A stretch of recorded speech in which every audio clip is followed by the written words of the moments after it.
Because to be human is to love. Stay with me. To be human is to love. And to love, in a real sense, is that word, umando. It's to bury yourself.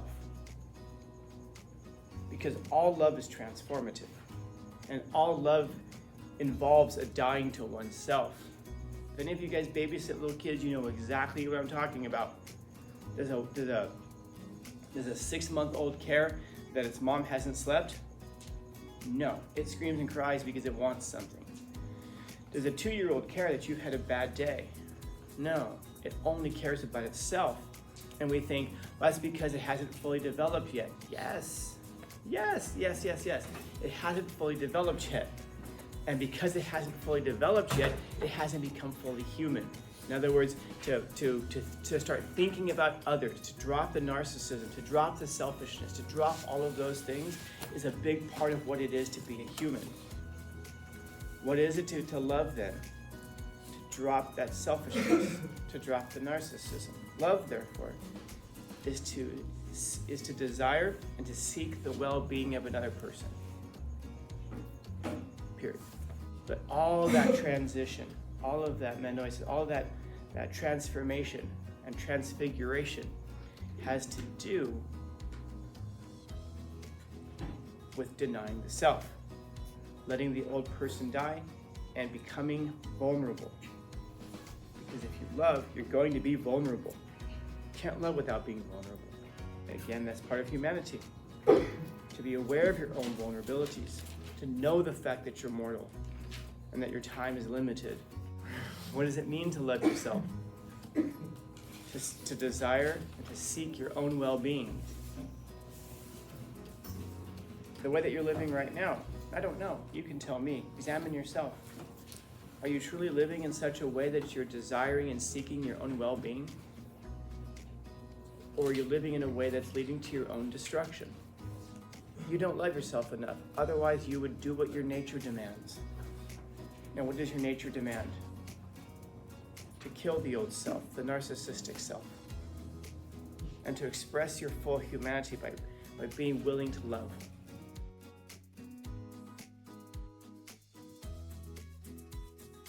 Anybody love their parents? Anybody love buffalo wings? Anybody love their significant others? Anybody love their siblings? Hopefully the way that you feel about your significant other is different from the way that you feel about your mom and dad. Although Freud did say some things, as we've talked about, and you might say, oh, come on, you know, obviously. Well, if it's so obvious, why is it so hard for us to describe what it is or to define what it is? Why do we have the same word that describes all of these different feelings? And that's really what they are in all of these cases. They're all feelings. It's a feeling that you have towards your mom. It's a feeling that you have towards buffalo wings. And the feeling is attached to the kind of a feeling it generates inside of you. And you're going to notice that the important part in all of those descriptions is the individual, the you. Now, there's another word for that, selfishness. So, in other words, if everything is focused on me and my feeling and my feeling and my feeling, then is that really love? Is that what we think of when we say love? So if I were to say to you, love is selfish, would we sit there and go, yeah? If I were to ask you, is true love, real, deep love selfish? Would you still sit there and go, yeah? Or would there be something in us that says, nah, I feel like there's something else. There's something else. To love a person, well, to love generally, but to specifically love in that deep kind of a love, not that superficial sentiment that I'm describing right now, but to love a person at a really deep level is a big part of what it is to be human. There's nothing else on the planet that loves the way that we're describing right now, that loves selfishly. We'll see like a chimp that will die, and the chimps in its pack will go over to it and be like, oh, and they'll be sad for a few minutes, and then they walk away. We don't know what they're feeling. Are they feeling a sense of loss because they really cared about this other chimp? Or is it a reflection that they kind of have a terror of it. Because what we do find, by the way, is that chimps, when they see another chimp dead, they will there's like a disgust response to it. They get as far away from it as possible. Some of you know exactly what I'm talking about. If you drive down the street and you see a dead animal, don't you kind of like try like not look at it and get as far, kind of avert your gaze away from it? If you're walking down the street and you see like a dead rat, do you walk right up next to it and go, huh, dead rat, and keep walking? Or a dead bird? Or for most people, there's this aversion. The thing is dead, it can't get you. Not that it would have gotten you in the first place anyway, but we'll kind of walk way around this dead thing and we'll try really hard not to look at it, because in most humans there is this kind of disgust towards death. Chimps express this as well. So what is it about the difference between a chimp that will kind of sit there and look at its dead friend and then walk away, and then humans who will actually bury our dead so that we know where to find them, so that we can go back to them? Doesn't this seem odd to us?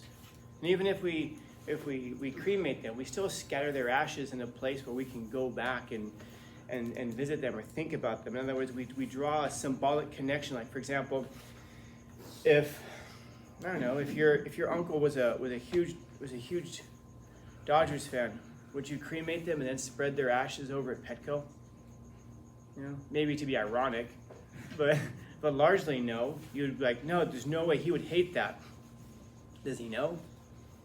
In other words, you're drawing a symbolic connection between this dead thing that you've loved deeply and the place.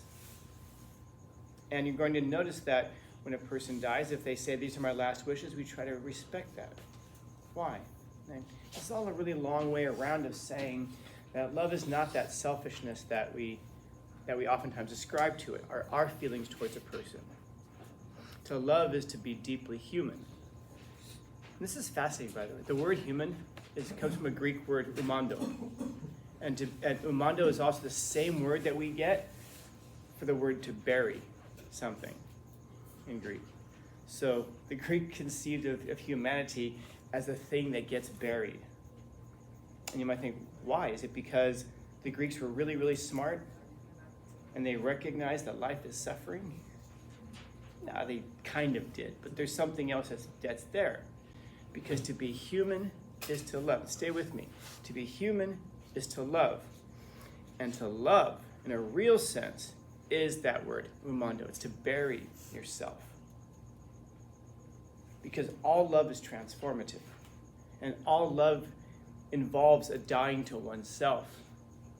There's a natural tendency in this. If any of you guys babysit little kids, you know exactly what I'm talking about.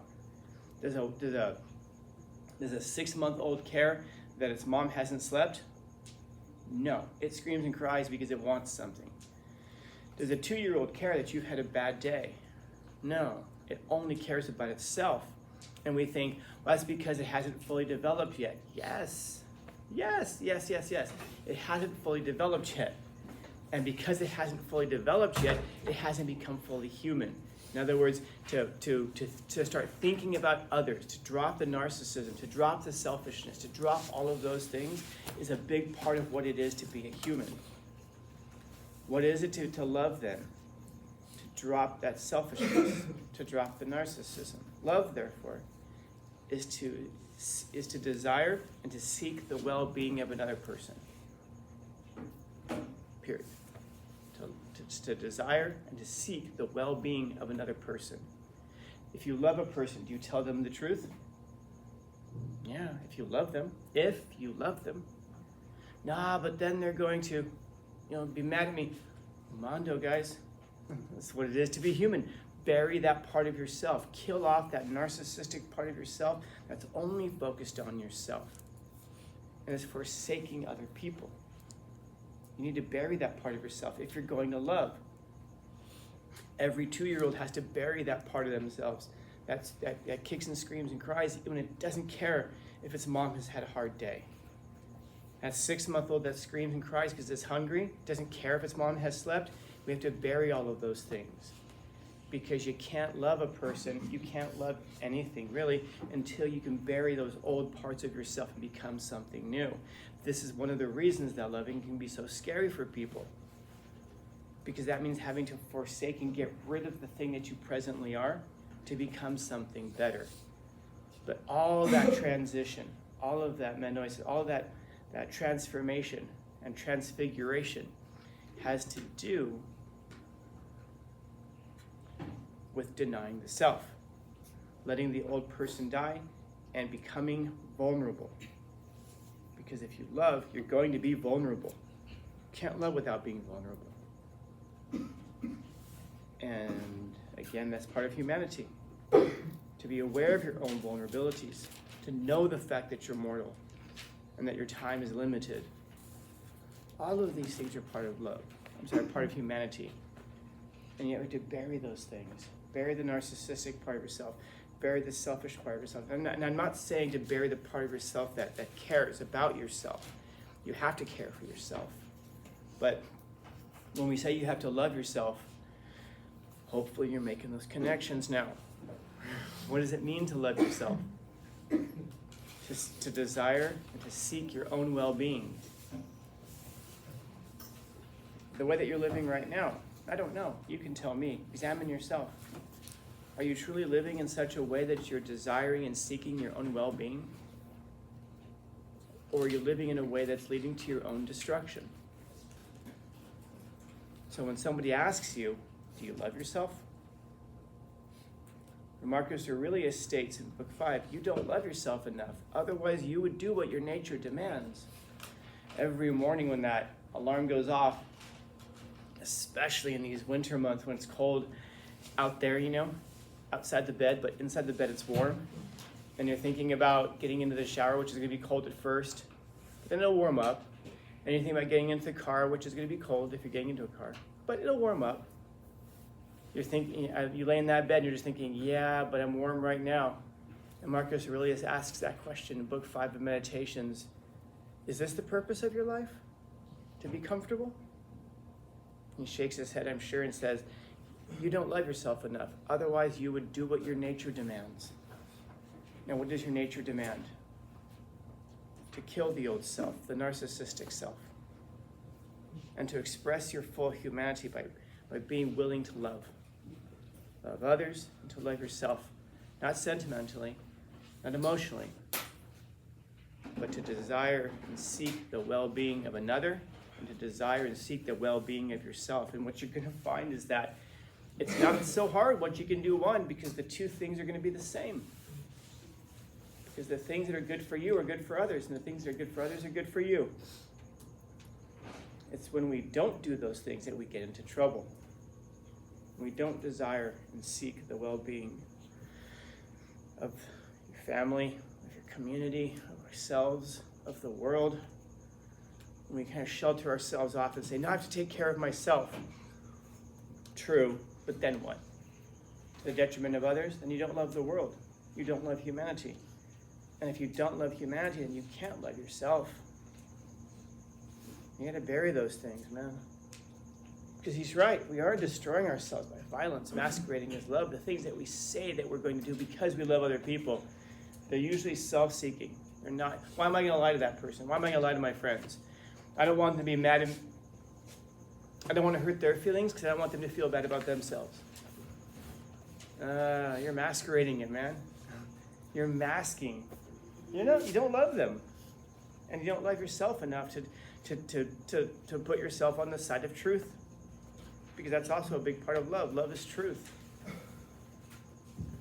So hopefully you can start to see all of these themes kind of come together throughout the year and start to focus and give yourself a focus towards what it is to be fully human. I guess I'll leave it with that. Bury the old self. That's part of what it is to be human. You can't do that you can't love without doing that first. Questions? Comments, concerns, complaints, criticisms, critiques? Happy Tuesday.